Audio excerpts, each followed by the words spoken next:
Prepárate. Un huracán está viniendo. Hello, everybody, and welcome back to another spoiler podcast on the Comics Kid 2099's channel. I am not he, I am his co-host, Conner Nielsen, but joining me is Comics Kid 2099. How you doing, Comics Kid? I'm doing very well. How about yourself? I am also doing pretty well. A little on the tired side today, but hey, it's a weekday. I'm always tired on those. Yep, I hear you. I don't even work on we're recording on a Tuesday. I don't even work on Tuesdays anymore, and I'm tired, so I don't even know what's up with that. So I guess we are talking about the 2019 Hellboy movie, starring David Harbour as Hellboy, Mila Jovovich. I don't know how to pronounce her name, but you know her from the Reservoir Dogs, what Resident Evil, which has evil dogs in it. So it all not Reservoir Dogs. I don't know why I thought that. And then Daniel Kim as Agent Daimo, Ian McShane as Professor Broom. This movie is basically a retelling of Hellboy's origin story. This is a reboot. If you ever saw the Ron Perlman, Guillermo del Toro movies, this is unconnected to those two. This is a pretty hard R version of Hellboy, rated R. And the story is that Nimue from Arthurian mythology, she was trying to take over the world, and Arthur and Merlin, they cut her into pieces and they buried her in these boxes, and in the present day, she is reassembled and she wants to finish what she started, and Hellboy has to choose between living as a monster and being allied with her and all the other monsters, or living as a human, which is how he was raised, and protecting humanity against the Blood Queen Nimue. So Connor, what did you think of this movie? And we talked about this a little bit last week. You watched the two Guillermo del Toro movies for the first time before watching this, right? I did, yeah. Actually, I finished watching The Golden Army less than an hour before this movie started. So nice. And so I guess in addition to how you felt about this one, how do you think that it compared to those others? It would be grossly unfair to compare this movie to those movies because I hated this movie beyond words. Okay, good. I'm so glad we're on the same page then. Okay. I cannot describe how unpleasant the movie-going experience was for me going to this movie. I've seen so many bad movies in life, and I've seen hundreds of movies in the theater, right? And the hundreds of times I've gone to the theater, this had like a singular experience of negativity. Wow. Like, I felt things while watching this movie that I'll go into later that I've never felt while watching a movie before, and that's not good. And would you say that's the movie's fault, or like, because you and I have talked about theater going experiences where like somebody's kicking your seat or a kid is running around in front of you, like it wasn't that, was it? Well, I'm glad you brought that up because being one of 8 people in the theater, it was kind of impossible for other people to ruin the movie for me. The movie did it all itself. We'll get into it, but I thought this was ghastly, abhorrent torpor. Comics Kid, what did you think of this movie? Well, I unfortunately, last week I did not get around to rewatching the Guillermo del Toro movies. It's been a while since I've seen them. I do think this is significantly worse than those. I really liked those movies, and I really want to go back and watch them now that I've watched this movie. I did not enjoy this movie. I don't think I didn't feel like it was as bad as what you are thinking, but I think it's entirely possible that you will mention something, and I'll be like, oh yeah, that is a problem. So it's possible that I will come to hate this movie as we talk about it. But coming out of the theater, it's not that I hated it. I just was kind of bored. I thought it was a very mediocre movie. I definitely don't think it's as good as the previous two. This is going to sound really harsh. I think the best part of this movie is maybe the soundtrack. That's something people usually say when they really want to give a backhanded compliment, but this had some really good music in it that I think matches the tone they were going for. Some of these songs, like, I'm embarrassed to say I had never heard Welcome to My Nightmare by Alice Cooper, but this movie introduced that to me, and I listened to it today. So it's a great song. It's a great song. And it fits the mood that they're going for, because a lot of times I won't talk about, like, tone or mood, and I will be with this movie, but, like, that's something that when you get it right, people aren't going to be talking about it, but when you get it wrong, or you miss where you're aiming, then people will be talking about it. But, yeah, I did not enjoy this movie. Now, have you read any of the Hellboy comics? I have not, which is actually a shame because I was born and raised in Milwaukee, Oregon, which is right outside of Portland, Oregon, which is where Dark Horse Comics is stationed. Headquarters is stationed. Dark Horse headquarters is like 2 blocks away from where I went to high school. I would Really? walk by it all the time. Yeah, the comic shop I go to is right across the street.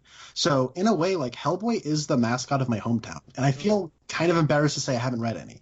Um, and I want to because from what I understand, it's more pulpy, and whereas the Guillermo del Toro kind of took those comics and made them more fantastical. Is that Yeah. a correct assumption? Okay. Yeah, Um, but there is some fantastical stuff in the comics also. Like, mhm. I will get into this later, but this movie, I remember Mike Mignola when they first said, "Okay, we're never doing Hellboy 3. We're just going to reboot the whole thing."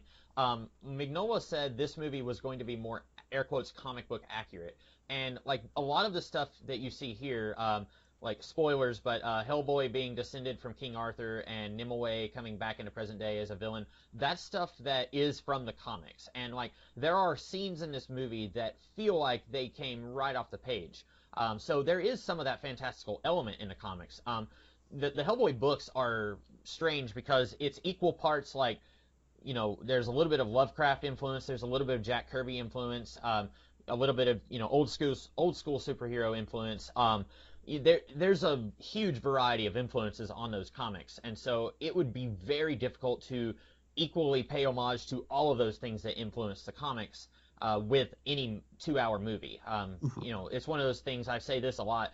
You almost have to do like an ongoing TV show to be able to equally and fairly pay homage to everything that influenced the Hellboy comics. Okay.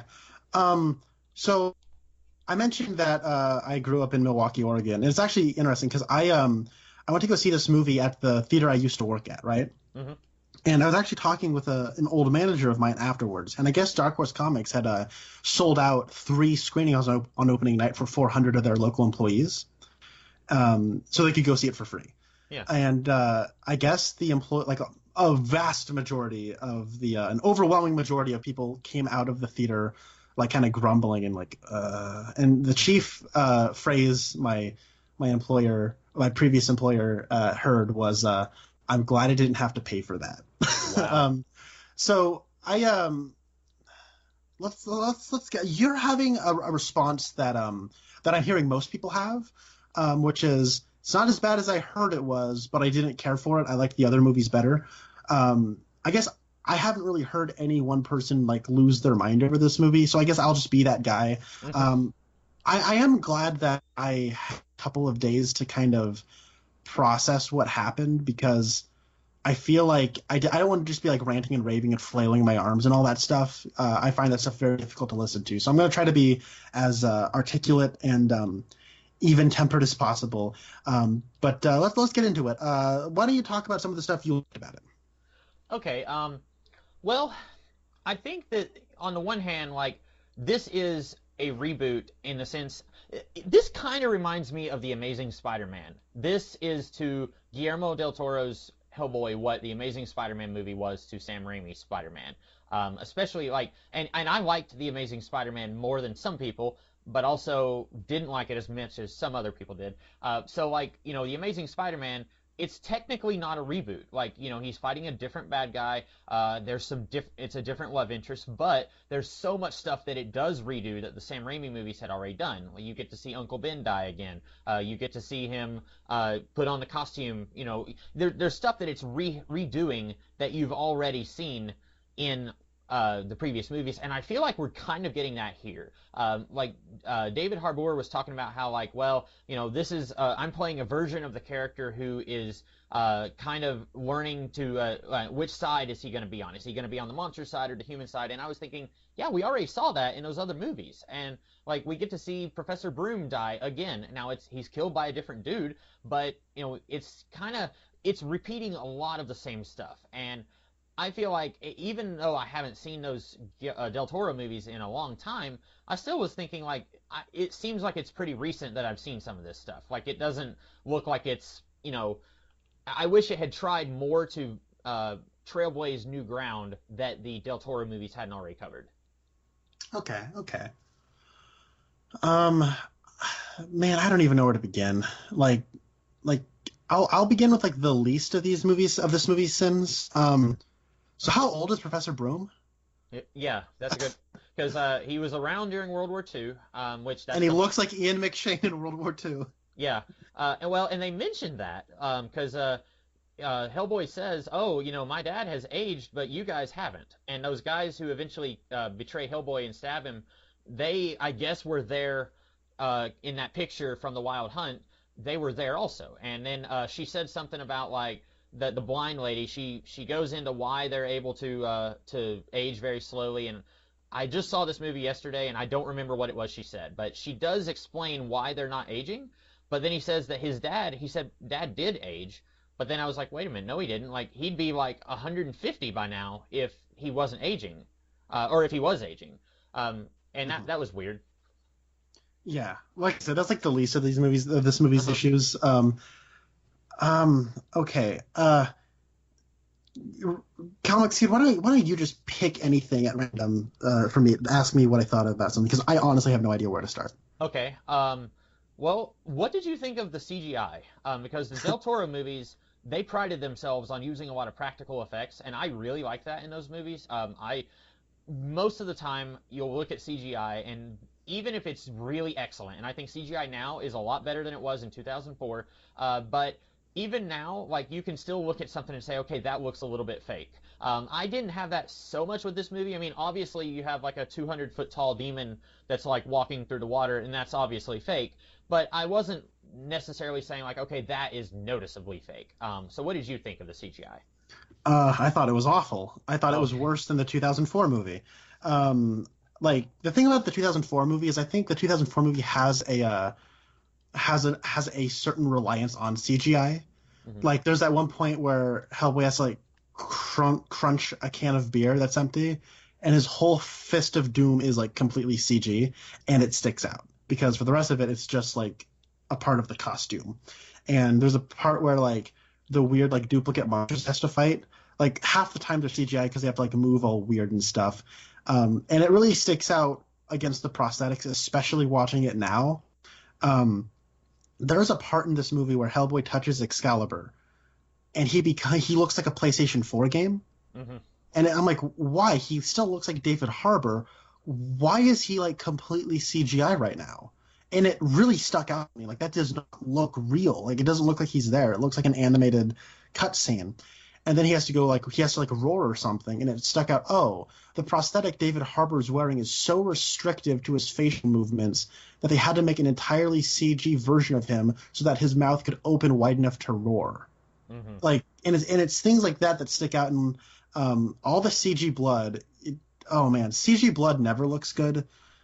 Which is why I think Quentin Tarantino movies are so satisfying, is because he always uses real blood squibs. So when people get shot up, like there's like a visceralness and a realness to it, even if it is kind of silly and over the top. Um, but there's so much blood in this movie, and it's all fake CGI blood that it just like, got so numbing, and it didn't feel real in any way. It was like uh, it was weird. Like it does. I thought we were past movies looking like this. It Hmm. reminded me of like a 2000 like what's that one Resident Evil movie that came out in 2011? I remember like Red Letter Media talking about it in a video. They were showing clips from it. I'm like, whoa, that's what the special effects look like. This is what those look like. Um, I there's not a whole lot to say about, especially like CGI, but like it looks so bad. And like the part when like the ghost people, like the way the weird actress who can't act, like the worst actress on the planet, when she like touches like dead bodies and like the ghosts of them like come out of her mouth. There's like weird CG bodies that have like rotoscoped human heads on them, like actors, and it sticks out so badly. I am amazed that a movie can look like that this day and age. Hmm. So that's what I'll say about that. Yeah. And speaking of the actress who can't act, I guess let's just get right into her. For about 95% of the movie, I was sitting there thinking, why is she here? What purpose does she serve in this story? Because she doesn't really do anything. Like she comes in, she does the ghost coming out of her mouth thing at the Osiris Club, and then the Oracle lady who comes out of her mouth. basically gives Hellboy and Daniel Day Kim and what's her face information that we, the audience, already have, saying that like Nimue is coming back, you guys have to stop her. And so I was thinking like, yeah, that like I don't really know why she's here, and then she's there at the end of the movie to give a ghost of Professor Broom so that Hellboy can realize, hey, I need to do the right thing. It's still pretty clunky. She doesn't really serve a purpose in this movie other than like giving our hero a pep talk via the hero's father figure. Yeah. So, by the way, wasn't it like glaringly obvious that was an American actress who was putting on an English accent, and it was like the worst English accent I'd. Oh my god. It was bad, yeah. And she first started talking, and then like after her third line, Spencer went, "Wait, is she supposed to be British?" Mm-hmm. And like she's a part where she says, "Oh bollocks!" I'm like, "No." Oh no. Okay. But you point out like what is this character's function, right? Mm-hmm. Because I think you could replace all of the principal characters, like you could just like change them, like put Daniel Day Kim's character in the place of Hellboy, put Hellboy in the place of Professor Broom, put Professor Broom in the place of the lady who can't act, and it's like would all be the same character. They're all same. They're like completely indistinguishable from one another. Like, what is Hellboy's defining characteristic? He's a snarky a-hole who has no redeeming qualities. What is Daniel Day Kim's character trait? Well, he's a snarky a-hole who has like no redeeming qualities. Professor Broom is just a snarky a-hole. Like British lady is just a snarky a-hole. Like they're all the same, and it drove me crazy because it's like Aaron Sorkin writes all of his characters sound exactly the same, but he's like technically good at writing dialogue, so he kind of gets away with it. I don't particularly like Aaron Sorkin. Most people do. Yeah, I don't either. I've accused him, not to his face, but I've accused him of not being a good dialogue person, and I had so many people jump down my throat when I said that one time. Ooh. I guess writer of dialogue I do like is Quentin Tarantino. Do you like Quentin Tarantino, writer of dialogue? Yeah. I mean, I like the movies I've seen from Tarantino, so I can't think of any dialogue specifically right off the top of my head that I really love, but yeah, I like the Tarantino movies I've seen. A lot of his characters sound like Quentin Tarantino, but he casts people who like shake it up a little bit, right? A lot of what makes those characters great is the casting and the way they say his words. But like, he's good at that, right? But like all these actors are like giving the same performance, and like the dialogue that is put in their mouths, just like I got so numb to it and just started like grating on my nerves. Like it's like they said we have an R rating, and it was like it was handled by like a middle schooler was writing the script. Yeah. Maybe this is like in poor taste to say, but I got like school shooter vibes from this movie. Mm. Like instead of shooting up a school, someone made this movie, and it's like that's like how depressed this movie made me while I was sitting there. Like it was like having a nightmare, like authentically having a nightmare. Like, I'm not saying that to be hyperbolic. Like I legitimately mean this. Like when I have nightmares, like I'm bothered and I'm stressed out, and I just want the experience to be over as soon as possible.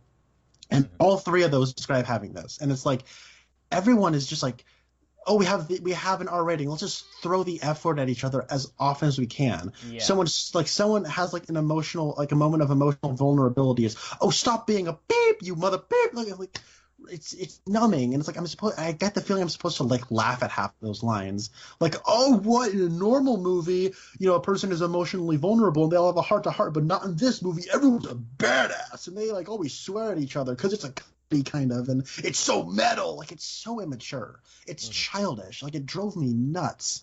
And on top of that, like all the violence, it's like there is way too many decapitations and impalements. Like it becomes numbing. Like they cut off the main like bad guy's head at the end, right? And it's like I felt nothing because like it's just another person who got their head cut off. And it's like it was like watching someone's black heart unfolded in front of me, and I'm like, this is what's like I know that this movie had a really troubled production, and I'm not accusing the director of being like a bad person or anything. I'm really not. Like I know like the director is embarrassed by this movie and did not show up to the premiere. But really? Like wow, I did not know that. Yeah, and like apparently the director and like it was a lot of I might get into that later, but like the way it plays off, like the experience of watching this in the theater, It was like looking into like the darkness of the human heart. Like it was like I was like Martin Sheen from Apocalypse Now, like staring into the void. Like it was so like miserable. I was miserable while I watched this movie, and occasionally I would laugh at the bad special effects, or like there was like a couple points where I just kind of like my brain snapped and I just like kind of started giggling uncontrollably. Like this is real. Like I'm watching this. Like the part where Daniel Day Kim's character like just goes to get like a bullet that means nothing, Hmm. like he just like gets it and he just starts going on and on with his backstory about how he was in the war, he like studied mathematics and blah blah blah. I'm like, why is he telling me this? And I started like laughing and I was like, no. And it was at that point where it settled into me that like 3 hours ago I was watching Hellboy 2 the Golden Army and it was so awesome. Like the troll market scene is amazing. And I'm like, and now I'm watching this. I've just rambled on into like 14 different directions, so I'm gonna put the brakes on right now. Yeah, well, maybe I can help guide you in a direction, but could you, do you know about the Trouble production? Because I hadn't heard anything about that. Okay, so Mike Mignola and a few other people had talked about how they wanted to make something closer to the source material than the Del Toro movies. Yeah, I had Um, heard that, yeah. and very shortly thereafter, Mike Mignola was not really talking about this project. It was pretty apparent his involvement became lessened and lessened. And this movie started production as the third installment in the Hellboy trilogy without Del Toro. They were just going to make a third one. Hmm. And I guess they decided to hit the reboot button because Ron Perlman said he wouldn't come back unless Del Toro came back. So they said, let's just reboot it. And so they did. But they still decided to like adapt an end of the world like ending of a trilogy story. And so it's like there was like conflict as to like they wanted to go bigger and bigger because they wanted this reboot to be bigger than the last Hellboy movie, but they also wanted it to be a reboot entry place. And so the studio really, I guess, had their fingers all in this movie's pie. And they brought on like a director and a new star, and I guess like David Harbour was really excited to play the role, and reportedly, he would like walk off set sometimes, which I don't know, that conjures a funny mental image of just like a guy dressed as Hellboy walking down the street in a Hmm. stink. And I guess the producers and the director really clashed over just about everything. One of the stories I had heard was like the big tree that a lot of the movie takes place in, a lot of the mythology about Mijovich's character takes place around.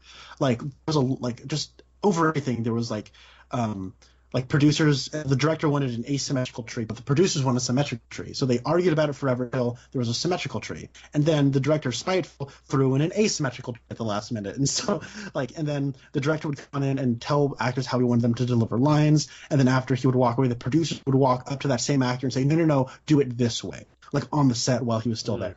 And it yeah. was like there was a lot of animosity and hostility. And I think that the director, Neil Marshall, was like kicked out of the editing room, and Oh, so it is like a Fant Four Stick situation. yeah, It that's what I was appears. thinking of, yeah. That's a shame because, I like the Hellboy comics. A few months ago on Sid Part Two's channel and the Geeky Gentleman podcast we do, we talked. I had chosen to talk about the first volume of Hellboy, and none of us enjoyed it because the first couple of arcs of Hellboy are not great. Like I'm sincerely curious how this became such a juggernaut for a creator-owned indie project that wasn't from a gigantic corporation. I'm really curious how Hellboy became so huge in the early to mid 90s because those first couple of stories are just not very good. I do like the atmosphere and the world of Hellboy, and I think some of the later stories are significantly better. But those first few, it requires like you have to kind of trudge through it to get to some of the better stuff. But reading that, I don't know where I was going with this. Well, we were talking about it, and then like Alfie, who's on Geeky Gentleman, he said like he enjoyed it so little that he was not going to be watching this movie. And now that I've seen this movie, I'm like good on him because like this. We were talking about how Mike Mignola was saying this is going to be air quotes closer to the comics than the previous movies, and on the one hand, like I mentioned earlier, there are plot points and scenes from this movie that come directly from some of the comics that I've read. The one where it's a flashback where Hellboy is talking to the baby and he's like, oh, coochie coochie coo, and then he gets out an iron horseshoe and he says, fairies, they don't like iron. That comes from one of the short stories that came in the comics. And it's, the scene itself is very similar. Like, they don't change anything. But then where it does feel different is that the Hellboy comics are a soft PG-13. Like, occasionally he'll say crap or he'll throw in a D word or something, but I would feel comfortable giving Hellboy comics to an 8-year-old kid. I think that an 8-year-old would not be disturbed by any of the comic stuff. I think that they could read it and it wouldn't give them nightmares or anything like that. Mm-hmm. This movie, like you mentioned earlier, every other sentence there's an F-bomb, and like you said, it feels like a middle schooler who thinks that cussing is cool, and I'm a little bit of a prude, so yeah, that bothered me a little bit. But even if I wasn't, like, I remember when Logan came out and a lot of people were complaining that it the same way, where it's just like gratuitous, oh, we have an R rating, so let's just throw in 2 billion swear words. Like, even people who don't have a problem with swearing were saying that about that movie, and that's what I feel like is going on here. Like, it's a situation, we mentioned Tarantino earlier. A lot of times Tarantino movies will be just drenched in profanity, but it feels more natural. It feels like, if a character's I somewhat recently watched Reservoir Dogs a couple months ago, and like in that, all these characters are really upset and they're on edge because they've been sold out by somebody they thought they could trust, and so they're throwing around a lot of language, and it makes sense in that context. It's also stylized. Yeah. And this, it does not feel natural or organic or anything. It just feels forced. And maybe I would feel different if I hadn't seen the other Del Toro movies and if I hadn't read any of the comics. Maybe I would be like, okay, that's just how this world is. But having read the comics, and one of the few things I knew about this movie going into it was that Mignola was saying this was going to be closer to the source material. I was thinking, plot-wise, yes, it is, but tonally, no, it's not. Like, it felt like they were, I don't know, like, it's hard to explain, but it didn't feel right. Tone is this movie's greatest enemy, because it's really wanting to be Deadpool. It's really wanting to be like Guardians of the Galaxy, but like, or Deadpool, because that's the R-rated thing. And I'm not a big fan of the first Deadpool movie. I think it's okay. I do like the second one. But I think that I've underappreciated how tonally in the pocket it is. It does what it does, and it doesn't bother me. Deadpool is not my cup of tea at all. I don't like the character. But those movies don't make me hate him. You know what I mean? Like, I can watch it and be like, this is a accurate depiction of Deadpool. You know what I mean? It's not necessarily for me, but I can understand why other people like it. With this, though, it's like they're practically looking at the camera at the audience going, look at us, we did something. And like, it's trying to be like crass and irreverent, like a Guardians of the Galaxy movie or like a James Gunn movie. And it's, I don't know what it wants me to do, but it also wants to be like metal and like have like some kind of fantastical, like spectacle weight to it. And and it also wants to be kind of a wacky comedy at times, and I have no idea what to feel. And like, the images they show us are just like so depressing to me, and it's weird because it's not usually my response. Like, it's actually kind of funny. Yesterday I went and saw Shazam for the third time, and that scene where Mark Strong just kills all the people in the boardroom kind of makes me giggle because it's so crazy, and like a Sam Raimi kind of way. And like a Quentin Tarantino movie, like when the big ultra violence happens that I think this movie is trying to emulate, I kind of giggle and cackle with it because it's stylized in such a way where it's fun. But then if you watch something like Django Unchained, which is a Tarantino movie, where some of the violence is fun and entertaining, but then other violence is really not, and it's kind of scary.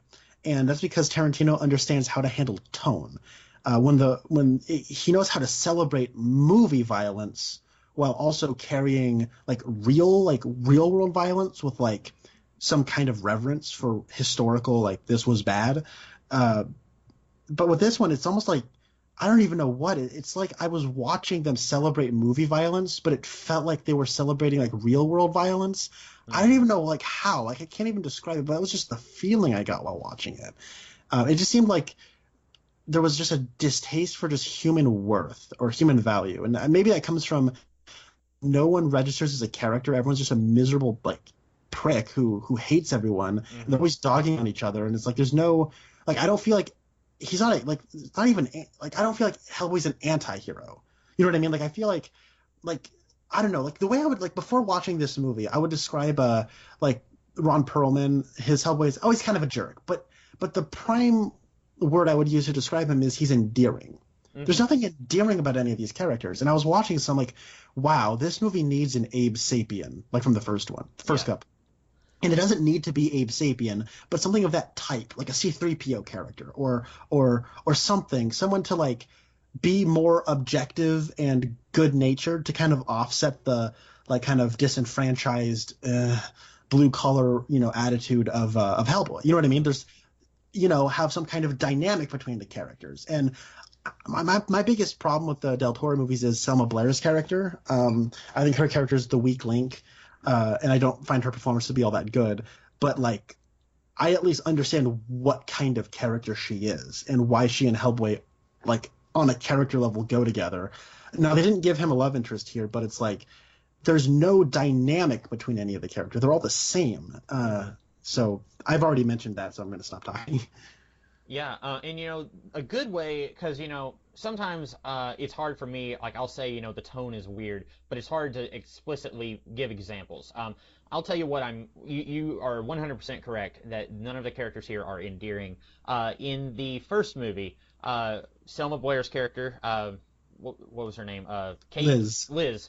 See, I'm confused because in the comics, Hellboy kind of has a relationship with an agent named Kate, and Liz does not have a relationship with Hellboy. So in my mind, I always want to call her Kate in those movies, even though, yeah. But so there's a part where Hellboy is spying on her, kind of, sort of going on a date with the Myers. And, the worst character in the movie. Yeah. When they just like drop him in the second, I'm like, thank you. This movie is already better. The James Hurley of the Hellboy universe. Oh yeah. There's a deleted scene in that first movie where Myers gets out a guitar and starts singing in his falsetto. And so you were talking about the date scene. Yeah. So there's I'm happy to go off on tangents like that. So there's a part where this kid is with Hellboy on the roof and they're eating cookies together, and Hellboy says, "Oh, he's doing the arm around her shoulder bit," and that's endearing. Hellboy is a jerk to people like Myers and his boss, but he's not just unlikable. He has aspects of his character that are fun to watch, like that scene with the kid. And then like all of his scenes, I'm thinking of the one where he and Abe get drunk in the second one, and they're talking about like, yeah, but she makes me want to do she makes me do the dishes. That was entertaining. You don't really get any of that in this movie. You're right about that. So I'm gonna like blow a head gasket over the plot of this movie. I know what happened in it. I don't know how it happened. You know what I mean? Like it was like all the connective tissue gave me a headache. And at multiple times I turned to my brother and I said, I don't know what's happening in this movie. And maybe that's just a very general way of putting it, but I don't know how things happened in this movie. So the first thing we learn is that Excalibur is the only weapon that can kill Mia Jovovich, only it didn't. And then at the end, it's like, this is the only weapon to kill her. And then it doesn't. Like, what? Okay. They somehow made a worse King Arthur movie than Legend of the Sword. So shortly after, too. Is this better or worse than that Transformers movie that had Stanley, what's his face as? Oh, Stanley Tucci. Yeah. The last night. I'm sorry. There. Oh, I'm sorry. It's worse than Transformers: The Last. Really? Which is kind of amazing because that is Transformers: The Last Night took my two least favorite things in film, which is the Transformers movies and like the Angels and Demons, like Code kind of movies, and just like slammed them together. And this is somehow worse than that. I don't know how that happened, but it did. Okay, so So so Hellboy gets called by some snooty British guys to go hunt giants, which is a trap. And Hmm. I don't know about you, but if I say, let's say I want to kill you, Comics Kid, and I get my friends together and I say, we're going to go hunt some wolves, right? Yeah. And then I go out into the middle of the woods where there actually are wolves that I'm in danger of getting attacked by, I'd be a friggin' idiot. Yeah. Like, how about I just lure you into the woods where there aren't actually wolves, but I say there's wolves, and then I kill you? Like, Hmm. That would make sense. and so, and then this one, they're like, okay, there's giants. We gotta go, we gotta stop the giants, Hellboy. And then there's like actual giant tracks around. They say, okay, we're gonna kill you, Hellboy. And then, surprise, surprise, people who have been alive for hundreds of years somehow just like got killed by giants, and they let themselves get killed by giants. And then what happens is Hellboy kills all the giants in an overlong faux one take action scene that is overly graphic and just kind of lame. I thought, anyways. A lot of people do like that action scene, and if you did, good to you. I'm glad you enjoyed something in this movie. But that scene ends with the worst actress on planet Earth getting out of a car, and then Hellboy going, my Uber's here," Mm. which, oh my god, the one-liners like gave me cancer, dude. So, so I have a question. Did they ever answer like, how did she know he was there? Did a ghost tell her? I think so. Her powers are very vaguely defined because when we get her actual introduction next, she says, "Oh, the ghosts are telling me to shoot you in the crotch with this shotgun That's I have." exactly what I was gonna say. If the ghost came to tell her where he was, why didn't they say load up the shotgun and go kill him in the field where he is? Yeah. And then she's like, "Well, let's get under the table Or because it's your just, people are coming to get you." And I was how and why do the ghosts know that there's people right outside? Like it was weird.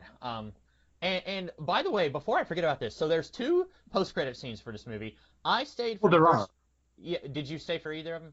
No, I wanted to get out of that theater as soon as possible. The Yeah. second it said directed by Neil Marshall, I said, I'm out of here, and I got up and left. Well, I stayed for the first one, which I enjoyed. It was okay, but here's what. So I didn't stay for the second one because I had to pee so bad, and that was my fault. I thought the movie started at 1. It started actually. Well, the trailer started at 1:10, so I was actually there early, and I was actually trying to get there during the teasers. But so in the first post-credit scene, the only one I watched. Hellboy is in the cemetery. He's, talking to his dad's grave, and he's getting drunk. And then Lobster Johnson comes in, who's played by Thomas Hayden Church. And then he's like, "Hey, you need to get your stuff together. Your dad wouldn't want you acting like this." And then Hellboy's like, "I'm your biggest fan." And then we see that Lobster Johnson is a ghost, and he walks through the mausoleum thing, and then Hellboy's like, "I love you. I'm your biggest fan." Okay, Hellboy can talk to ghosts, or he can at least talk to this ghost. Oh my god. What does he need this woman for if he can talk to ghosts? Oh my god. Oh my god. That you just made this movie worse. Okay. Yep. So oh wait, so if a ghost can talk to the worst actress on planet Earth, how come they didn't tell her load up the shotgun and go to the field and shoot him? Mm-hmm. Maybe she didn't want to, so she didn't bring it, but whatever. It is the most contrived way to bring this character into the fold. Um so like back to back in the plot, it's like, okay, just two completely like weird things that happened that like made no sense to me. And then he has the scene where we're introduced to her, and then like the people bust in with guns, right? Mm-hmm. Yeah. And then like this like Ian McShane shows up to be like, "Hey, this is Daniel Day Kim. Your one trait in this movie is to not trust him or like him. Have a good time. Bye." And then he sort of takes off, and then like they go back to the stuffy British people, like they're building the Osiris Club. They go back there. I must have missed that because like the levels of like BS that this movie was just like piling on top of me was baffling. Like I could like the exposition is insane. Like they will just prattle like exposition off rapid fire while your brain is still trying to comprehend like what you just witnessed and how it didn't make any sense. And like I got completely lost and like my brain was about to explode. So it's like they go back to the Osiris Club for some reason where everyone's dead. And it's like, what? Huh? Why are we back here? Oh, we need to get back here so that we can get exposition. Yeah. Well, and I guess I'm trying to remember now. I feel like maybe they got a call that something was going on over there, so they went over there. because all the guys who betray Hellboy, they died in the field, but then they get to the Osiris Club, and then the Oracle, she's been killed, and it's the pig guy. So I guess, yeah, I don't know. I wanted to mention real quick. So Neil Marshall is not a director. He hasn't done just a ton of movies. I'm looking at his credits right now. He's done like episodes here and there of like Westworld, Timeless, Lost in Space, and Game of Thrones. The one movie that I have seen that he did is one of the worst movies ever. It's called Doomsday. Has Malcolm McDowell in it. If I had known that the director of Doomsday was going to be coming in and marking his territory in Hellboy, I probably wouldn't have suggested that we talk about this, because like Doomsday is so awful. I mean, like, it's almost a so bad it's good. Like, anytime I hear people say that, like, so bad it's good, I always kind of want to say, what do you mean by that? It's either bad or it's good. But then you have something like that, which is just laughably bad, but like in a kind of entertaining way. This movie does not manage to do that. Yeah. I think when we say so bad it's good, we do mean like kind of funny bad. Like, I enjoy watching this movie, but on an ironic level. That's Gotti, the John Travolta, John Gotti biopic. Priceless stuff. But a quick tangent. That movie opens up with like stock footage of New York, and then like the ghost of John Gotti turns to look at the camera like, "Oh, hello there. I didn't see you over there." And he's like, "Hey, let me tell you something. New York is the greatest fucking city in the world." I'm like, wow, this is how we're starting this movie. Okay, I'm in for a treat. Hank from Twin Peaks is in that movie. I might, if we ever do a podcast Waits Their Return, I will have to make you watch that movie because it is a joy. I love that movie. Anyways, it's a masterpiece of bad. But the one movie that I know Neil Marshall did that is like widely regarded as like a great film is The Descent, which is apparently one of the greatest horror movies ever made from the mid 2000s. And it's like that. It's like whenever Antoine Fuqua or David Ayer make a movie, it's always like, from the writer of Training Day, from the director of Training. 20 years later, it's the writer of Training Day made a movie. The director of Training Day, guys, you remember Training Day? And I'm like, no. The movie came out when I was like 5. I don't remember Training Day. And it's like that, because whenever a new Neil Marshall movie or something comes out, it's like from the director of The Descent. I'm like, that movie from like 12 years ago? What else has he made? In the between then, he made Doomsday, which I haven't seen. But and I guess though he made like two of the widely regarded as the best episodes of Game of Thrones. So I don't know. I haven't seen anything else this guy's done. Apparently he's a technically good director, but I don't know. I'll have to watch it from watching this one. I would not. But that probably go back to the Osiris Club. That is like a snapshot of like the like excess this movie revels in, where it's like they go back to the club, and instead of like just doing like a 360 cam where you're kind of like focused on the main character, but you're looking at them look at their environment, and it's like a 360 cam kind of going around them as you're kind of looking at the whole room, but like, you know what I'm saying, like from behind the main character. You're always having the main character in view, where it's like, wow, this is this person sticking up like the carnage that has happened here, but the carnage is incidental.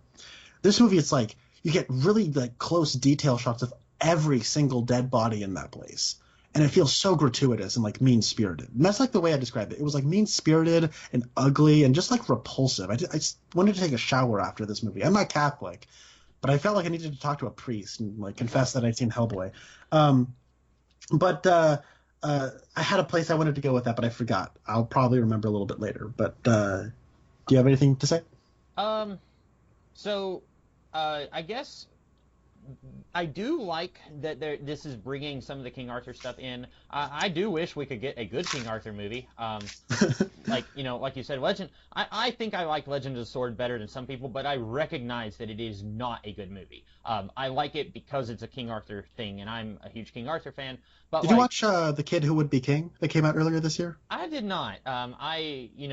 Sometimes I'll go through, like, I had the same thing when Incredibles 2 came out, where I'm just like, I don't want to go to the theater. And so, like, and I had that really this week, too. Like, I came home and I told my mom, I said, if they could invent a way where I could pay, like, $1 more and just have the movie beamed directly into my computer, like, I guess they are afraid of digital piracy, But I'm not talking about like, it's available to rent on Amazon Prime like 6 months later. I mean like, when it comes out in theaters, if I could pay a little bit extra and watch it from home so that I can skip all of the trailers and not have to drive half an hour to the theater and not have to be around people, like I would so do that in a heartbeat. And I'd probably watch more movies too.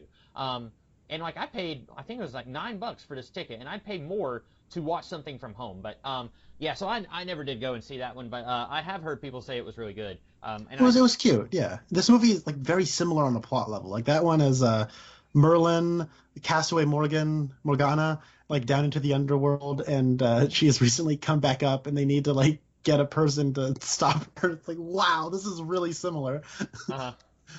Yeah, that's and like I like the King Arthur stuff from the Hellboy comics. Like I stopped at like volume 11, I think, of Hellboy, and then I have some of the spin-off stuff. And then volume 12, I looked and it was like $100 on eBay, like for some reason. So I didn't go any further on the Hellboy stuff. And so this is actually picking up some stuff from after I stopped reading. I like some of that stuff, but it's not the movie that I like. Like it's taking stuff from the comics that I like, but it's just the comic stuff that I like. It's not like I like something about this movie. I like the source material. Yeah, and I think you're kind of having like what you're kind of talking about reminds me of so I mean I've seen Shazam like 3 times in theaters. I really like that movie a lot, but I think the beginning is kind of weak, and it does sort of feel like it's just kind of stuff from the comics on screen, but it doesn't feel like it's being told in a story. It's just like the comics on screen, like the iconography has been translated, but nothing else. Yeah. Is that what you're getting at, or? Yes. And like, even beyond iconography, like, there's that scene at the end where he picks up Excalibur finally, and then his horns grow out, and he looks bigger, and he's got a fire crown, and then after he decapitates what's-her-face, then he rips the horns off. And I was thinking, that looks really cool. That's also something that we saw in the previous Hellboy movie. Like, it goes back to me comparing this to The Amazing Spider-Man, where this is just repeating all of the stuff that you're familiar with from those other Hellboy movies. Right. So this movie is like really weirdly structured, okay? Because it's like we go to the BPRD, right, which is like underneath like a Chick-fil-A or something. No, it's like underneath a fish and chips place. That's right. It's like how there's that new MIB International coming out. This is like BPRD International. Yeah. RIPD International. Hey, boom, got it. Yes. Right. I am so proud of that because RIPD, as we all know, was also based on a Dark Horse comic. So, was it better than this? I never saw RIPD. Okay, because I heard nothing good about that movie, and so I was curious how it measures up to this. So I have I guess a unique perspective because I pass by Dark Horse headquarters most weeks, right? And I remember when I was a senior in high school is when RIPD was coming out, and like all the windows along the streets had like RIPD. Like, here's the poster for the movie. Here's issue number 1. Here's volume 1. You can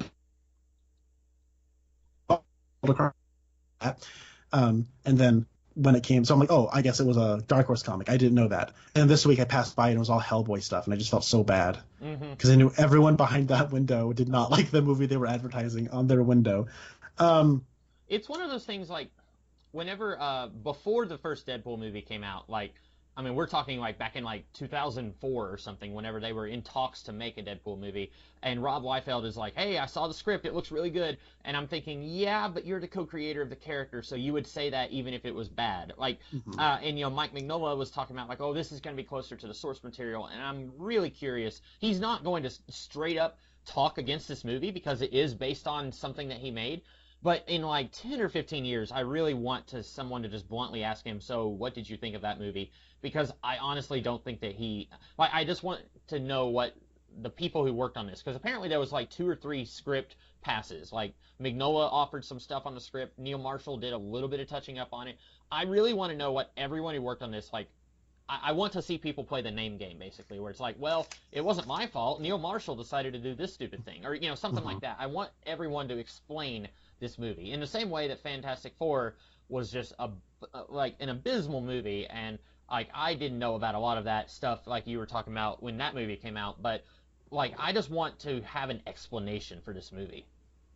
Yeah, I would too. Interestingly, this is like the third Hellboy movie and also the third studio to put a Hellboy movie out. I did not know that. The first movie was Universal, and then the second movie was Relativity Media. I want to say maybe it was also Universal. I can't remember. Oh boy, that's bad. But I know this one is Lionsgate, and Lionsgate has been desperate for a hit for a while, ever since well, I guess they have the John Wick movies, but like those aren't huge box office like juggernauts. They're just decent hits that make their money back and have a very strong fan base. But ever since the Hunger Games ended, which were their big billion-dollar franchise, they haven't really had a hit. So I think they were trying to micromanage this movie in an effort to make that hit, because they only gave this movie $50 million. And they're trying to make like at least $100 million movie with how far they're going. And I don't know why they didn't just like make a smaller movie. Maybe that was probably where some of their problems started. Like, if Guillermo del Toro like got this budget, no wonder he turned down making a third one. Like, I would have turned down a third one. Like, But what I was getting at earlier was structuring issues. I kind of got off that. So the BPRD is underneath like a deli or something, right? And they go down there, and then Ian McShane and Hellboy yell at each other for a little bit, and they have an argument that makes really no sense. No. Like, he's like, well, I was talking with Spencer about this, and Hellboy's like, well, maybe if like witches and wizards and stuff would like us more if we didn't hit them. And then Spencer was like, that was a really good David Harbour. Like, sorry. Well, I'm glad you liked it. But Spencer, I was talking with him, and he said, like, okay, what's the like objective truth of this universe, right? Like, are demons bad or are they not? You know what I mean? And if like they are, then we had to stop them because they were bad. Are we kind of going with like a weird like colonialist thing where like humans took away like demons' living place? Like, what are we doing with this? But the way the movie plays out is, well, demons come from hell, and like hell is like freaking hell. Like what else are they gonna do? And it's like all these demonic and scary things are just bad, so we have to stop them. And he's just like, well, like we're kind of the bad guys if you think about it. Like, yeah, you are all morally reprehensible dirtbags, but like, I don't think you're doing like the bad thing. You know what I mean? And on top of that, it's like we see the apocalypse happen. You know what I mean? And like 100-foot demons come out of the ground, and we watch in gratuitous detail them rip people apart and stomp on people, and like it looks like a friggin' album cover for Slayer or something. It's just like blood everywhere, and it's like, oh yeah. Like, while that was happening, I'm like, just in the back of my head, I just saw Hellboy going, well, maybe witches and demons and stuff wouldn't be so mean if we weren't so mean too. And I was like, wow, the movie forgot about that. It feels like this movie was like written and filmed like in continuity, where like it just made it up as they went along. Where it's like, oh crap, they're having an argument. What's something that can like spice it up a little bit? Oh, what if the BPRD are actually the bad guys? Let's put that idea in their head. And then later it's like, don't forget about that. Like, it's the apocalypse. Yeah. And early on they're like, oh crap, Daniel Day Kim, what's his thing? He's got a bullet. Okay. And he just kind of like aims a gun at Hellboy for 2 seconds and goes, nah. And you think, okay, they'll save that bullet for the sequel. Nope. And then he destroys it. You're like, why did we have the bullet to begin with? Yay. Yeah, and well, thematically, I can kind of see why they're doing this, because Daniel Day Kim doesn't like monsters. He gets scratched up by a cougar or something, and then he turns into a cougar. And so he doesn't like monsters, he doesn't like Hellboy, and he actually kind of has, like, in the comics, like, and in the Del Toro movies, like, there's this ongoing threat that Hellboy is going to cause the apocalypse, and, like, he seems like he's an okay guy, but you don't know, because he's half demon, and, like, maybe his dad has a, what's that, Tom Clancy thing where they, like, program you and you hear a song or whatever. He has something like that, where it's, like, he, just suddenly, like, he goes into demon mode. So, like, he has a legitimate reason to, and, there's this woman who can see the future, and she says Hellboy is going to be the death of us all. Like, he maybe not this time, but keep that bullet. Like, that thematically I understand, and like the whole crux of this movie is like demons and humans and stuff. What I didn't like about that scene with him saying like what next, what next, what next, and he says like you said, maybe the demons would not be attacking us if we wouldn't attack them. The problem I have with that is that Hellboy storms off and he acts like he's done with all this and he's just going to leave. And then he gets kidnapped by the Baba Yaga, and then she says, I know where the Blood Queen is. He says, okay, tell me, I need to know. And it's like we missed a scene where suddenly now he's interested in hunting down the Blood Queen again. When he just had an argument with his dad where he was saying, I'm done with this, I don't want to do this anymore. But now he is, and he goes back to Earth, and then he's like, okay, I know where she is, let's go. What happened? Like, you were just having this conversation where you were like, and in theory, maybe it could have, this is something that could have worked in an X-Men movie where you have bad humans and good humans, and you have bad mutants and good mutants. But like you were saying, every non-human creature that we see in this movie, except for Hellboy, is bad. We don't get to see any good human, or any good monsters. And then, like, most of the humans we see in this are not great. Like, we have a group that kills giants, and giants are bad because they eat humans, but then these guys stab Hellboy with the stabby electric sticks, and that's not good either. And we keep getting this question, why did you decide to save Hellboy? And to my knowledge, that's never actually answered, other than, well, I did what I thought was right. Okay, but then you even admit there are some demons you probably shouldn't have killed. Okay, why did you choose not to kill Hellboy? It's character motivations. They just don't exist in this movie. No. And so the Baba Yaga scene is one of them. Like, it hurt me to watch that. Like, it's like one of the things where, like, they're clearly trying to do a Sam Raimi homage, where, like, when he enters her castle, it, like, there's a lot more close-ups, like extreme close-ups on faces, like cameras that, like, whoosh, like, quickly zoom in on something or stuff like that, and they're doing Dutch angles. I'm like, okay, this is very clearly a reference to Evil Dead. This is what they're doing. But the problem is, like, Evil Dead is fun, and I feel like this is kind of supposed to be gross but fun, like an Evil Dead movie. But it's just gross. Like, I was just like, oh god, can I get out of this place as fast as possible? Because like by all objective amounts, I think like the Baba Yaga is the best special effect in the movie. But I hate looking at it. Like, I just hate looking at it. It bothers me, and it's annoying to look at, and it's just kind of gross. And like, it's like they did a lot of good craftsmanship into making something that I just don't want to look at, as opposed to something like the Angel of Death in Hellboy 2 is horrifying, but it is like amazing to behold, and I can't keep my eyes off it. It is amazing. And like, that's like what I'll compare it to, right? Like, I think that's a fair comparison to costumed prosthetic creatures in a Hellboy movie. But like in this movie, and it's like they're like eating children, and I'm like, oh yeah, gross. Like, that just like puts me in a bad mood, as opposed to being like, oh, sick, bro, they're eating kids. Like, there's some part of me, there's like another movie I can think of where there's like a creepy witch is eating kids. Like, I don't know, Hansel and Gretel Witch Hunters probably would have made me like that.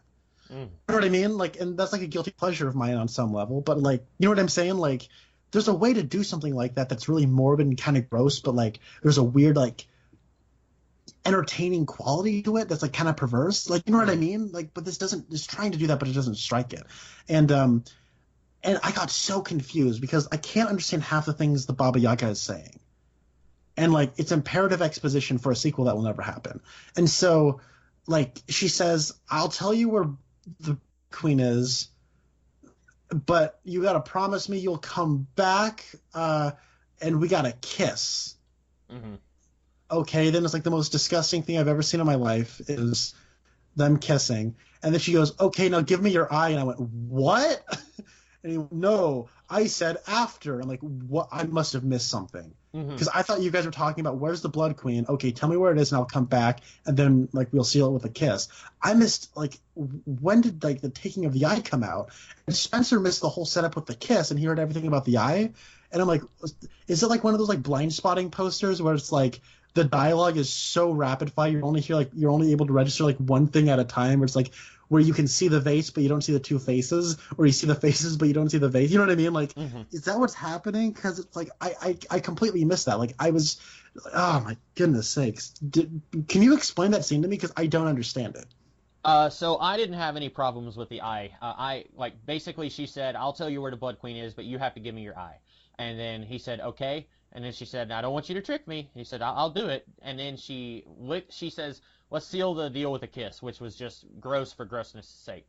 And then he said, like, how do you have hair on your tongue? And on the one hand, I kind of chuckled at that line, but on the other hand, like you said, it's really revolting and disgusting. But then he kisses, and she tells him, the Blood Queen is at Pendle Hill, and then he says, but you didn't ask when I would give you my eye. I'll give it to you after I die. And so, it's a typical deal with a demon. So yeah. Mm-hmm. Okay. What? Does she want an eye, like eye for an eye, because he took out her eye? Is that, okay. I think. I okay. guess, or I was kind of thinking maybe she's gonna put it in her eye socket. Maybe okay. I don't know. Well, okay, so that whole scene is just to set up for a sequel that'll never come, because that's the last time we ever see the Baba Yaga. Well, I guess there's a post-credit scene with her, but I don't care. We're introduced to the Baba Yaga the same scene we're introduced to the Pig Man, right? And it's just kind of like... yes, you're right, but we don't see him until later. Yeah, exactly, but we're introduced to him as like a potential threat. But that feels like a scene like in a sequel for a movie that we never saw. Like this is the sequel to a movie we never saw. Mm-hmm. And from what I understand, the story they're adapting is like the big ending story of Hellboy. And so it's like there's a lot of like catch up that the movie's playing where it's like, this character had this beef with Hellboy and that's why this is happening. Anyways, back to the ending of the universe, and I'm like, oh my goodness sakes. Like this movie like tries to set up a lot of sequels, but at the same time it tries to be the ending of the Hellboy story. Like, you know what I mean? Mm-hmm. Okay, so anyways, but that scene with the Baba Yaga, ultimately all it accomplishes is, she's on this hill, right? Mm-hmm. Yeah. And Ian McShane can't find where she's going to be because there's all these books he has to read, right? Mm-hmm. I mean, if you just know anything about like Arthurian legend, which is apparently recorded in this universe, it's like, the Blood Queen is killed at Spindle Hill or whatever it's called. Why don't we just go there? You know what I mean? Like just general, like if this is just general knowledge about the mythology of this, why don't you just start there? Send a unit there. You know what I mean? Like mm-hmm. the beauty feels so small and like useless in this movie. Which is hilarious later in the movie when like it's like they ran out of budget for an action scene, and it's like they just go to a location where nothing happens, and the Daniel Day Kim goes, "Oh no, the BPRD is under attack," and then we cut back to it and everyone's dead. I'm like, oh no! I actually did laugh out loud during that part. Mm-hmm. Yeah. So you were saying this is like based on some of the later stuff in Hellboy. It's weird because, and this is something I don't know if you picked up on this, but it adapts pretty faithfully different stories. Like with Hellboy, it has this weird thing where the opening, like if you get the trades that used to come out like, around the time and a little before the first movie came out, if you get those trades, like the first trade is a 5-issue miniseries that's one story. And then like volume 3 will be a whole bunch of short stories. Like one issue might have 2 short stories, so it'll just be several short stories that aren't really immediately connecting to the larger narrative of Hellboy is going to cause the end of the world. Like it's a series that goes back and forth between like here's some standalone stuff that's just establishing some world building, and then here's a big 5 or 6 issue arc that's huge. And so like there is a short story where Hellboy rescues a little baby and he has the iron thing, and then there's a later story where it's like this pig has gathered all these demons and he's mad at Hellboy because he's stuck in this form, and like it's adapting different stuff. Like the scene where I remember one of the later stories, like volume 9 or volume 11, where he finds out that he's descended from King Arthur. This is picking and choosing different things, and the best way that I can describe this is if you had a Superman movie that used bits and pieces of Birthright, and then used some completely unrelated stuff from, I don't know, the Silver Age, like a Kurt Swan issue, and then used a little bit of Jerry Siegel stuff from the 1940s, and then also used, like, an issue from American Alien. Like, that's what this is like. Like, just taking stuff, and not, obviously not spread out so much, because Hellboy's only been around since, like, the mid-90s, but, like, that's basically what it feels like. And I guess there's a way you could make that work. Batman Begins is one of my favorite superhero movies, and like they take bits and pieces from year one, but it's not adapting year one. They're taking a brand new story featuring Ra's al Ghul and Scarecrow, who are not anywhere in year one, but they're taking a little bit of year one, and I think that works. This, to me, it feels like they're stitching together this Frankenstein's monster, and it looks like they've stitched together a Frankenstein's monster. It doesn't look like it's one cohesive piece. I don't know. Maybe was that noticeable to you since you haven't read any of the comics? Yeah, it felt noticeable because like I remember when like the Pigman got involved and it's like all of a sudden just working for the Blood Queen. I'm like, but what about that weird witch lady with no eye? You know what I mean? And I'm like, okay, so there's that. And then it's like, oh, quick, we need to tie these things together a little bit. Here's a quick story about how it's like the reason he trusts the worst actress in the world is because he knew her when she was literally a baby. Mm-hmm. I don't know if they've had any other adventures together because the only information this movie's given me is, well, I knew her as a baby, so she's cool. And then it's like, oh, okay. And then also there's this other stuff with like the Blood Queen, and then there's like this other stuff with like a cheetah out in the woods, and that's why Daniel Day Kim. And it was just like it was like a cluster fruit cake. You know what I mean? Like it was just all over the place. And I'm like, I don't know. Like it was so messy. And it's like we also want to do the apocalypse and also King Arthur, and I'm like, Like, by the time we got to the big King Arthur reveal where it's like, no, you're the... Oh, my God, I forgot about Merlin's in this movie. Oh, my God. Okay. Oh, my word. Oh, my... Oh. I feel like my brain has been rejecting this movie, like, having to re-engage with it. Okay, so Merlin is like, I can't die. And then he does. Like, the first information we give, oh, look at this is Merlin forever. Okay, he's lost the magic. Grab Excalibur. No, you fool! Ah, then he dies. And then they just find Excalibur anyways, and then he grabs him like, oh, okay, I guess. Thanks, Merlin. You died for nothing. Yeah. And, oh my God! And there's like, no, you're the descendant of King Arthur. I was like so done with the movie by then. I'm like, I don't care. That is the dumbest thing ever. See, in the I liked it in the comics. That's the thing. Like, I am sure if I read that in a comic book that's more gothic and has multiple influences and more moody or something, that might be a cool revelation or something where I'm like, wow, I can kind of groove with this. But like watching this movie as an introduction to that, like I think it's dumb. And I actually talked with Spencer and I said, Spencer, do you have any interest in watching the Del Toro movies? And he says, Connor, if you didn't tell me that you loved those movies, or at least the second one, I would have zero interest in ever. Like, this is a terrible introduction to the character, I think, because it turns me off to ever wanting to know anything more about him. Mm-hmm. Yeah, and that's a shame because like I had the same thing whenever we talked about the first Hellboy storyline in the comics a few months ago on Geeky Gentleman, where like Alfie was just saying, no, this has turned him off from like all Hellboy, and I hated like maybe I should have chosen a different arc because I think some Hellboy is really good, and I hate that like this is going to turn people away from Hellboy. Like I don't know what I am so, you know how we had like there was a documentary about how we didn't get a movie called Superman Lives and like all the stuff that went wrong with the almost making of that movie. I want a documentary about this. Like I wouldn't pay money to see a documentary, but I want to see what went wrong. Everything that could have. I just want to see everything about this like step by step because like there's some stuff here that I think could have been in a really good movie. And I think maybe like the reveal that he's descended from King Arthur maybe works better in the comics because by that point you've had 8 volumes to kind of get used to him, and they've been hinting that he's important in the end of the world, and then you see, oh, he's, you know, he's important in human world and stuff like that. So like maybe it works better because you've had a lot of build up, and like I wonder if this would have. I'm just wondering if what Guillermo del Toro would have done with the Hellboy 3. Like we know he was going to have some kids, twins. And then other than that, like I don't know what the plot would have been. Like was he going to use the Blood Queen, and if so, like maybe that would have worked a little better. Because I think in Hellboy 2, isn't it revealed that he is a prince? Oh man, I don't remember. Well, I know that we get the whole scene with like the Angel of Death, like that does like he's going to bring the end of the world. And then Liz says, fine, I'll deal with it when we get there. Mm-hmm. And it's amazing. I completely believe that scene. Based on stuff we've gotten throughout the movie, I buy her being jaded with the world to not necessarily care if the world dies. I buy that she wants to have a father for her children. Mm-hmm. And mind you, this is my least favorite character in the movie. And I understand the big choice she's making at the end. And it works. You know what I mean? Like, but like, I think that he was building to the end of the world. Mm-hmm. You know what I mean? And I think that they're doing stuff with like elves and stuff in that movie.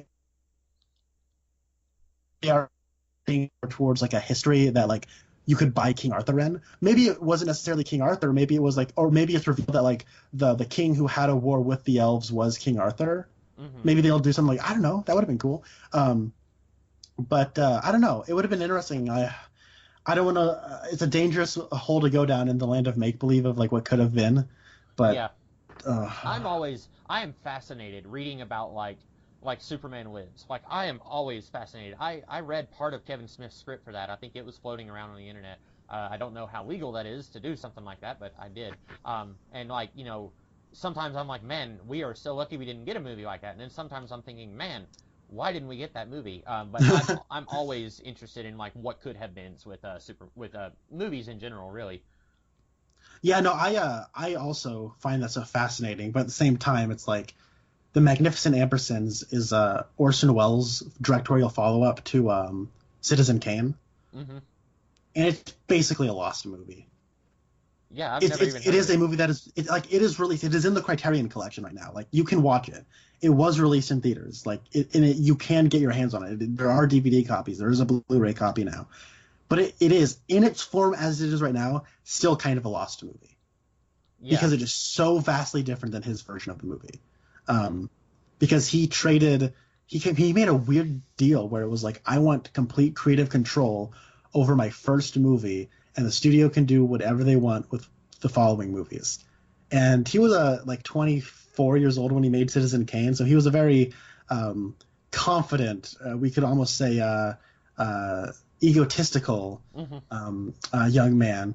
And he was probably banking on, I'm going to make a movie that's going to blow everyone's minds and it's going to make so much money that it'll only make sense to give me complete creative control for the rest of my movies.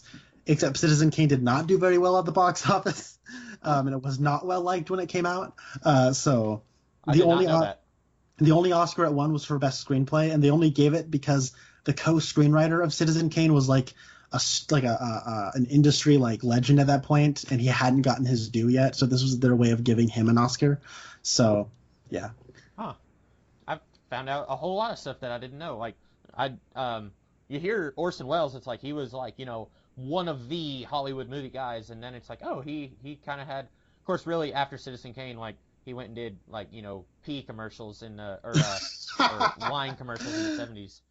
Have you seen? I know we are so far off Hellboy right now, but have you seen the commercials from the 70s where he's doing a commercial for wine? And he's drunk out of his mind. It's so sad. It is so sad. It's funny, sad, but it's sad. But also like I was having a good time watching that. They are kind of funny.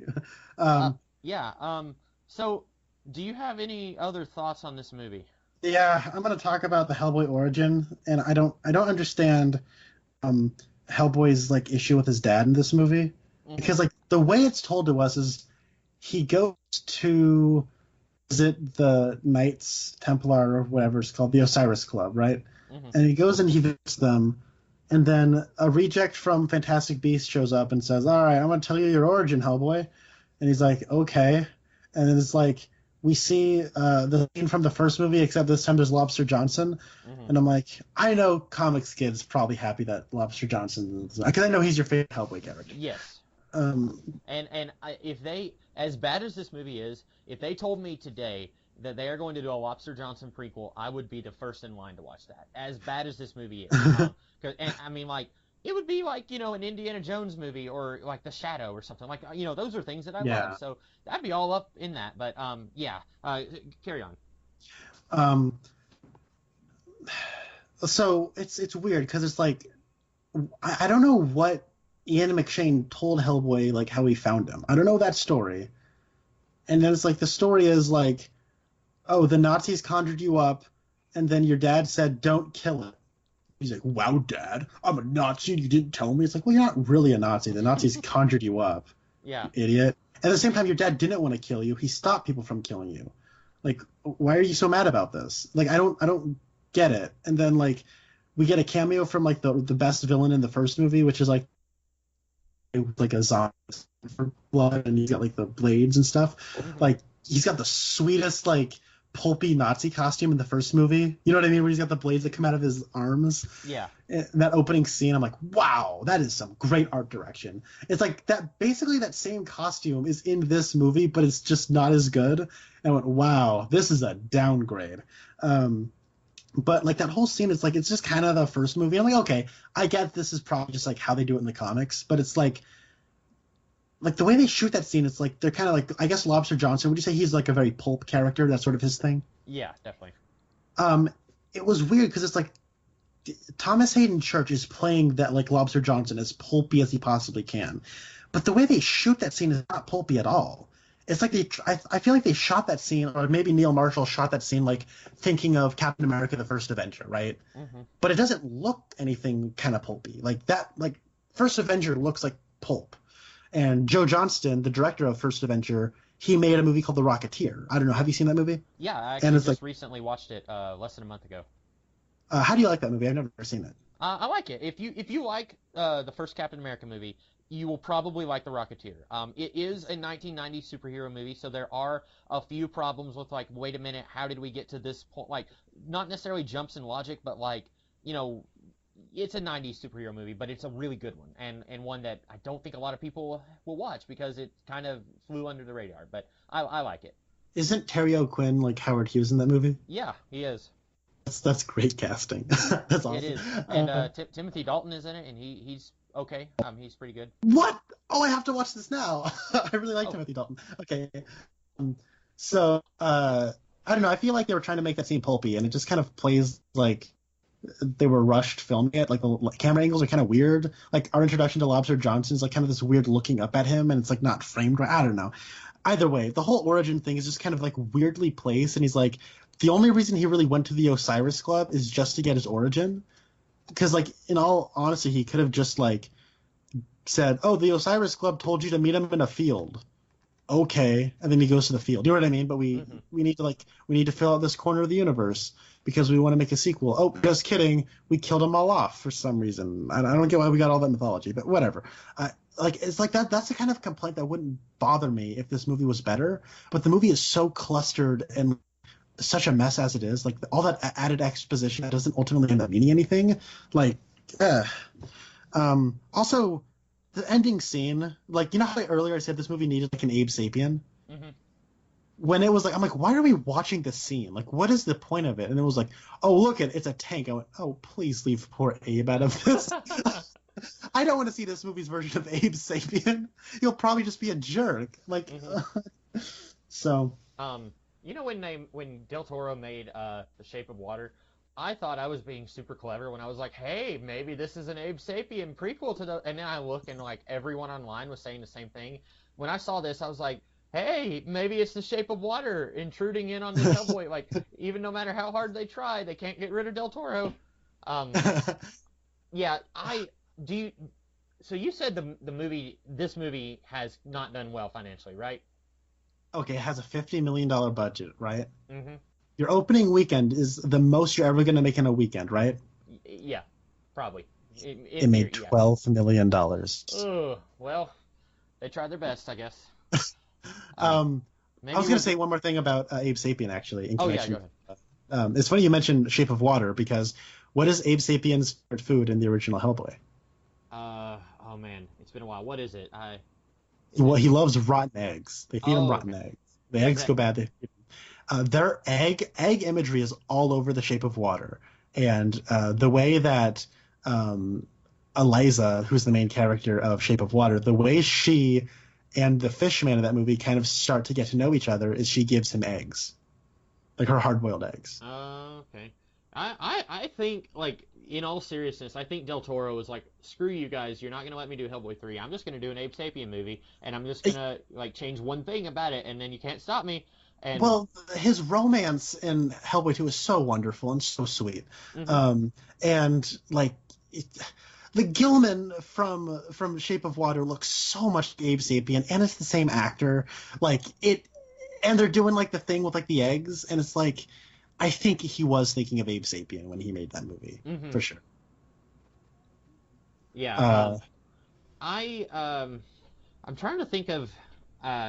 So we're almost certainly not getting a sequel. And I'm okay with that, but I like you said, I like Lobster Johnson, and I think it could have been, you hear people use the buzzword shared universe all the time now. Like, where apparently they were talking about a year ago about doing a Robin Hood shared universe, which makes absolutely no sense at all.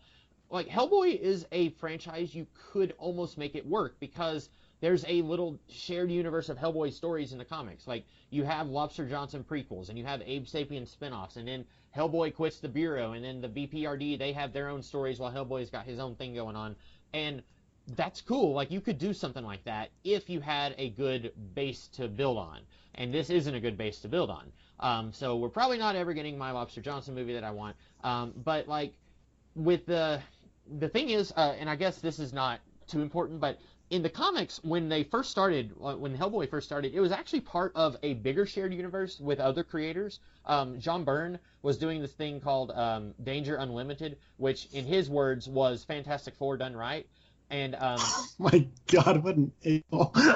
John Byrne is one of the most egotistical people you will ever hear about. But Danger Unlimited is not a bad comic, and it's set in the Hellboy world. But then very quickly, most of these stories set in that world just kind of stopped. Art Adams did something called Monkey Man and O'Brien, and that lasted like 3 issues. Danger Unlimited lasted, I think, 4. So like there were connections early on, and then Hellboy was the only one that actually lasted. And in the origin story of Hellboy in the comics, there was a character who was basically Captain America. His name was the Torch of Liberty, and he was actually the one who gave Hellboy the gun, the Good Samaritan, in the comics. And then we've never seen that character in any of the post 1995 stories because he was John Byrne's character. John Byrne created him for his backup stories in Danger Unlimited, I think.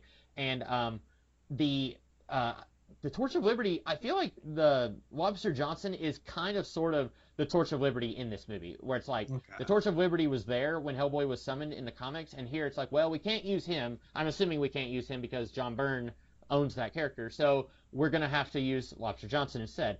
And I will give them that is actually a good way to change up the mythos. It's kind of like how in the you've watched some of Geekvolution Spawn year. It's kind of like how they changed the Spawn comics because originally Spawn was assassinated by a character from Youngblood, and then they changed it to match the movie because the movie couldn't use a character from Youngblood. It's kind of like that. Mm-hmm. Okay. And actually, I remember in 2017 when you were doing your 365-day graphic novel review challenge. Mm-hmm. I remember exactly how you said that. Yeah. I watched all 365 videos. I remember you talking about Danger Unlimited, and I do remember thinking that sounded cool. So I want to read through the Hellboy stuff at some point. I mean, I'm a Milwaukee, Oregon native. I have to. I feel like it's almost like an obligation. Do you have anything else to say about this movie? I'm trying to think of other things. No. I wish we had gotten Hellboy 3 from Del Toro, and like you said, I'm just gonna make myself sad, wishing for something we're never gonna get. I don't understand why we're not gonna get it though. That's the thing, is that even though I did not like Pacific Rim, it still everyone else loved it, and it did well enough to get a sequel. Now Del Toro barely, and he wasn't involved with it, but if it did good enough to get a sequel, and everyone on the planet loved it, and Shape of Water blew everyone's minds. Why did the studio? What went wrong there? Is what I'm okay. So, he wanted $150 million for the third one. Wow. And he says, I know exactly what story I want to tell, and the budget I need is $150 million. And the second movie didn't even make $150 million worldwide, let alone enough to break even. And while everyone and their mom loves Golden Army, and for good reason, that movie, I honestly have no idea why. I think the first Hellboy is just okay. I love the Golden Army. I love that movie. I have no idea why it isn't talked about as one of the all-time great comic book movies. It's so good. Yeah. And watching that makes me sad we didn't get to see Del Toro's Hobbit movies. It's beautiful. I love that movie. And then when you talk about Pacific Rim, the reason we got a sequel is because of China. China saved that movie. But Del Toro, he says when he wants to make a sequel, he wants to go bigger. And they didn't go bigger with the budget. They gave him a smaller budget. So he says, okay, I'm not doing Pacific Rim 2 either. So they gave it to someone else. And so that's kind of the sad thing about Del Toro is he makes weird movies. Like, just to the normal average Joe, his movies are kind of weird. And like Shape of Water is a movie I really, really like. And it won the Oscar for Best Picture, and he won Best Director and whatnot, which I think is great. But I talked with my dad and stepmom. They watched it because of the Oscar. They hated it. My mom shut it off because she thought it was weird and didn't like it. And like that kind of breaks my heart because I almost to that movie. It was beautiful. I love Del Toro, as I've come to find out. But you would probably like Blade 2. I watched Blade 1 and hated that movie. I could not understand why people liked Blade 1. I thought it was a really dumb movie. Blade 2, if you just skip Blade 1, Blade 2 is a really great movie, and it has a lot in common. It's very similar to Golden Army. It's not quite as the scope isn't as spectacular, but like a lot of the themes are very similar even to this movie, like, you know, monsters and humans and like walking the line there. Like, that's a similar characteristic with Blade. So I think you would probably like Blade 2 that Del Toro did. Okay. And actually watching Golden Army made me want to like, I want to watch everything Del Toro's made. Like, and so I've seen his Hellboy movies, and I've seen Pacific Rim, which I think is pretty great. I know you don't like it, but why? It's so good. It's so cheesy. I love it. And then he made Crimson Peak, which I thought was and then he made Shape of Water, which I really liked. So I've seen those ones. So I've seen 5 of his movies. So I've seen half of his movies. I want to watch Pan's Labyrinth, which is the movie he makes between the first 2 Hellboys. And I think that is kind of the movie that kind of emboldened him to go weirder and bolder and more confident with the second Hellboy movie. And so I want to watch Pan's Labyrinth, and I want to watch Blade 2, and I want to watch actually all the Blade movies because it's like a chapter of the comic book, like comic book movie narrative that I've just completely missed. Like, Blade was like apparently the coolest thing for a lot of people, and the third one came out and it was just awful. And Wesley Snipes went to prison because of tax evasion. So I want to. It's just like, for such a cool guy, that is the least cool reason to go to prison, right? I pay my taxes. So. Those are all free on Amazon Prime right now, so I'll probably watch all of those at some point. But no, if one thing about what I wouldn't have watched the other Hellboy movies if this movie wasn't coming out. If I hadn't watched those other Hellboy movies, probably wouldn't have realized just how much I loved Guillermo del Toro. So, trying to find the silver lining here, I am kind of glad this movie exists on some level. Yeah, that's a good point. Because while I still haven't rewatched the Del Toro movies in forever, I want to go back and do that, and then I think doing that will make me appreciate those a lot more after having seen this mess.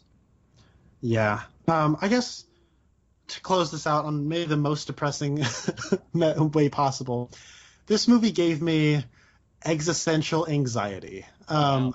I don't mean to like make light of like anxiety or depression or anything. I know a lot of people who deal with that stuff, but like watching this movie legitimately like stressed me out. I've gone to the movies hundreds of times, literal hundreds of times, right? And I have never had like these thoughts go through my head. You ready to hear what they are? Yeah.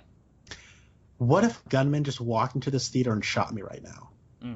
What if this is the last movie I ever watch? What if my obituary reads, Conner Nielsen was killed at a screening of Hellboy 2019? That's what went through my head as I was watching this movie. Well, and you know, it's sad, but that's a world we live in. Like, I remember, you know, when The Dark Knight Rises came out, like the Aurora shootings, and like it's really sad, and like, you know, I can totally see where you're coming from with that. Yeah. So, on that note, in 2 weeks, Avengers Endgame comes out. So get excited. Yeah, I've only watched one trailer for Endgame. So I'm trying real hard to avoid anything. Apparently part of the movie was leaked, and so now, like, I don't have the strength of character to avoid the internet, so now I'm just trying to avoid wherever I could possibly see spoilers for this movie. Yeah, I am just not going to look at comment sections for a couple of weeks. That's where I've noticed most of the bad ones are.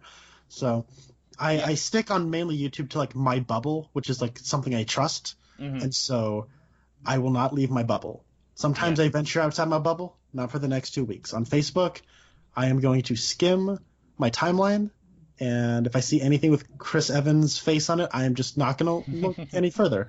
So yeah, that's where I'm at. And I guess Endgame is going to be Stan Lee's last cameo. They've confirmed That's that. what I heard, but I mean, I saw that recently, but I'm surprised because I thought they said they had filmed several in advance, and he died before Captain Marvel, so this would only be two. So I'm surprised. I thought they had filmed a lot more. Yeah, I think they filmed a lot of them around the time that like Doctor Strange was coming out, and this might be the last of those. Oh, okay, yeah. That makes sense. And so yeah, we'll be watching Endgame, and hopefully we'll do a podcast of some kind for that. And normally with these, I ask you what do you think is going to happen in the future of this franchise, but we've already established this movie has killed this franchise for at least the next 10 years, so we won't even bother with that. You know what? I'll ask you this, Comics Kid. I'm a Portland native, and let's play the make-believe game. Let's say I become a famous movie director, and I think, hey, it's been 30 years since anyone tried Hellboy. Getting in touch with the inner Portland native, I am going to adapt Hellboy. What would you like to see in that movie? Oh, man. Well, I was thinking about this earlier, and you know how, like, some of the Hellboy stories are, like, almost anthology stories? I'd love to see them do that. Like, Ooh, okay. and you know, if the studio insists on giving you such a shoestring budget, then use it. Like, you don't have to do a big end-of-the-world action movie. You could do, like, a 10-minute scene where Hellboy is, you know, like, there's a really funny story in the comics where Hellboy's a kid, and one of the soldiers who helps raise him introduces him to pancakes, and he eats it, and he's like, oh, hey, I love it. And then, like, the demons in hell are screaming because he's tried pancakes. He's lost to us now.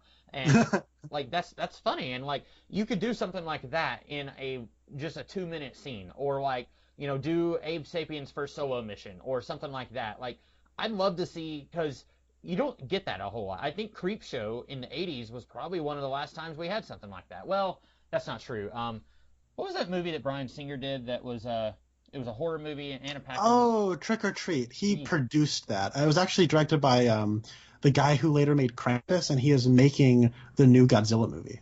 Really? Okay. Yes. Oh, speaking of giant monsters, apparently Neil Marshall is rumored to be doing a sequel to Skull Island. So, and I know you weren't crazy about that movie, so Neil Marshall coming in to make things worse, I guess. I'll be interested to know if he gets kicked off or not. Mm-hmm. I guess, like, he hasn't tweeted about how the version of his Hellboy would have made a lot of money and done very well with critics. So I don't think his career is over in Hollywood, like Josh Trank. But I don't know. I'd be very interested to know what his career looks like after this, because I don't know. He could pull I can't think of a director right now, but like, I feel like he has enough good graces with enough people to, like, and he's handled this whole situation kind of gracefully. Like, of course, I think his career with Lionsgate is out the window, but, like, he hasn't, like, played the poor me game. He's actually just, like, stayed away from any and all interviews. Like, it's probably why he didn't go to the red carpet, is so he didn't have to be asked questions about it. Mm-hmm. Yeah. Which is probably better than answering questions and looking like you visibly do not want to be there and are embarrassed by what your name is attached to. Right. And, you know, and we've seen that before, like in the MCU, it seems like a third of the people who have either directed or acted in the MCU had, air quotes, creative differences and left. But that's the way you do it. Like, we all know what creative differences is code for, so just quietly and gracefully leave and don't make a big stink about, like, well, this is why you guys are stupid poopy heads, you know, like, hope. Yeah. And, you know, like I said, I'm not just in love with Neil Marshall's filmography, like, you know, the one thing I've seen from him was a pretty crappy movie, so I don't know. Like, I may watch the Skull Island Kong movie, but we'll see. So yeah, I guess that's all we have now. We will be coming back in 2 weeks to talk about Avengers Endgame. In the meantime, I am the Comics Kid 2099. And I'm Conner Nielsen. And we'll see you guys later. Have a good one. Preparate. Un huracán está viniendo.